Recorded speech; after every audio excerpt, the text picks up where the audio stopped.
On rare occasions, there have been special evenings on Broadway which do not fall neatly into any existing category. Evenings which cannot be described exactly as a musical, nor indeed as a play. This season, there is such a very special event, which is particularly remarkable because it is the work of a truly extraordinary artist. In a critically acclaimed engagement, this uncompromising actress has created the most authentic kind of theater. Theater which springs from true observation and a genuine sense of caring. The characters she peoples her stage with are all survivors of one kind or another. Her enormous talents have conquered Broadway. The recipient of a special Tony Award, a very special artist, a very special human being, Lily Tomlin.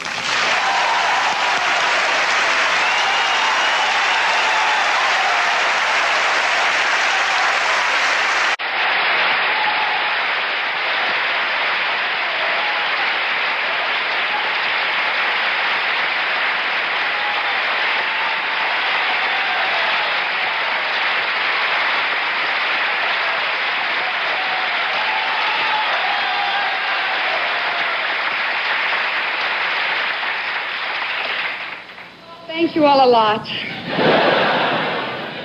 I really shouldn't be up here by myself accepting this award.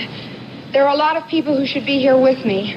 People who've written for me, for instance. Cynthia Buchanan, Lorne Michaels, Pat Resnick. In fact, they were thinking of, like, maybe coming tonight, but then at the last minute. And one very special person, Jane Wagner, whose brilliant talent has contributed more to what I've done than any other person I know, and with whom I share this honor totally. She never did intend to come.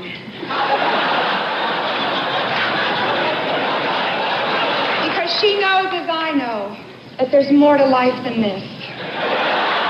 Even as a child, I knew it. I didn't always want to be a gifted actress.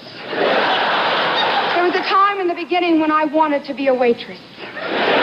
Of course, everyone in the family thought it was cute at first. They'd let me wait on company.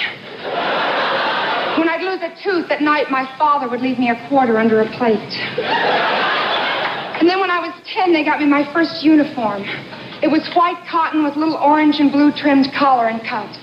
A copy of the original Howard Johnson's. I already had a hairnet and duty shoes.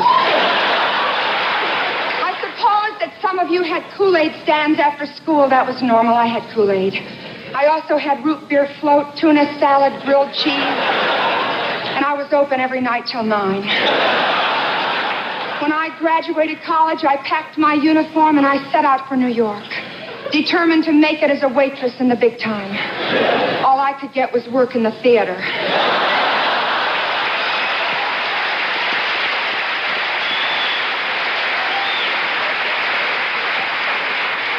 Sometimes, after a hard night on Broadway, I'd change into my uniform, I'd drop by Howard Johnson's, and I'd just sit at the counter for hours watching my idol, Mildred. She was the greatest waitress in New York. Sometimes she'd put on a little show for me. Adam and Eve on a raft, wreck 'em. One night, I'll never forget it. It was closing time. Mildred was changing shoes for the bus ride home. Or as she'd say, Mildred to go. She turned to me, she said, "Kid, never give up your dream.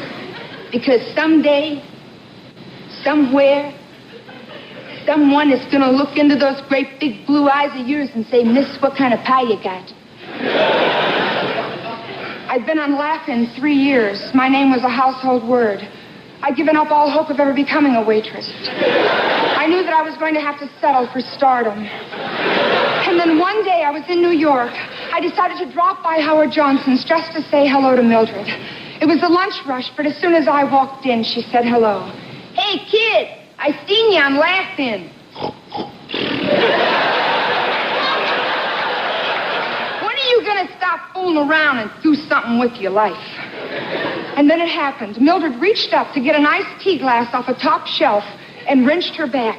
The boss was frantic. "What am I going to do? My star waitress is out of commission. Where am I going to find a replacement?" Despite her discomfort, Mildred spoke up. "Harry, what about Tomlin?" "Who, her? Harry, give the kid a break. All right, I got no choice. As luck would have it, I was wearing my uniform at the time. He took me in the back. Do you know your tables? Do you know your menus? Do you think you can do it? I'll try, Harry. Tomlin, you're going out there a star, but you're coming back a waitress. Well, at the end of 9 hours, I had $1.10 in tips. It was the pressure. I just couldn't seem to take it. But you know, even now, after all the things that have happened to me, I can still count on Mildred. The other day I walked in during lunch rush. She said, "Hey, kid, I seen you on Broadway. I heard they're giving you a Tony.